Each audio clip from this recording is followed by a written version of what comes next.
Pourquoi les prix dépassent les bornes sur autoroute? TF1. Alors, j'aime bien le jeu de mots.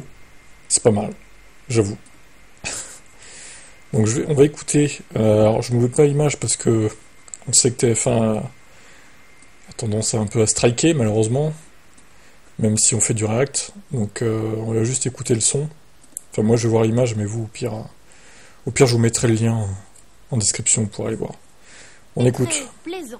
Surtout si, comme cette famille, vous devez passer par la case borne de recharge sur l'autoroute. En moyenne, il faut compter 59 centimes du kilowattheure, donc il faut compter une charge à peu près à 30 à 40 euros la charge.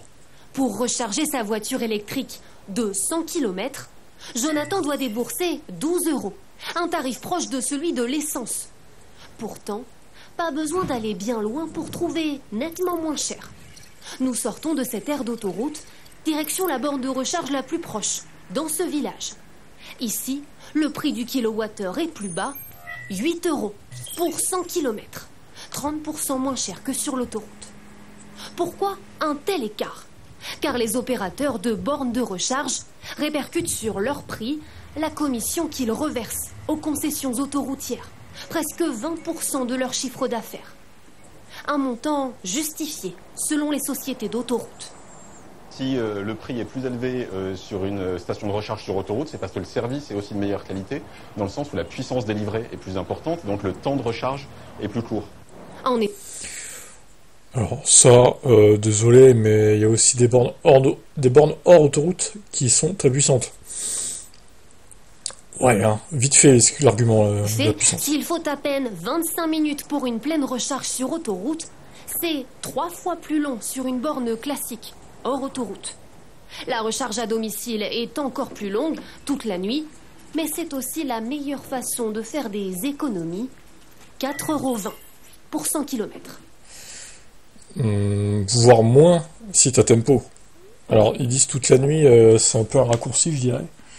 Parce qu'il y a des batteries de voitures électriques qui sont quand même très grosses, et si tu recharges à 0%, c'est plus qu'une nuit, hein. Surtout si t'as pas de borne wallbox.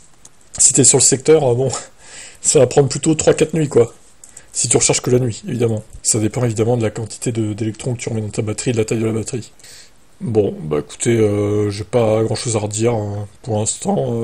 Je dirais que ce reportage-là était pas trop pourri, pour le coup. Hormis le tarif à domicile qui est moins cher que ça, du coup. Sinon, le reste, moi j'estime aussi que les tarifs sur autoroute, ils dépassent les bornes, hein. Clairement, je trouve ça cher, hein. Et en plus, on peut pas faire autrement.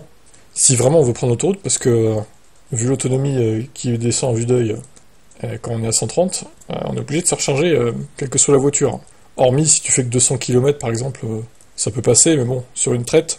Mais si tu commences à faire 500-600 km d'autoroute, mon gars, t'es obligé de te recharger avec n'importe quelle voiture, hein, c'est obligé, hein.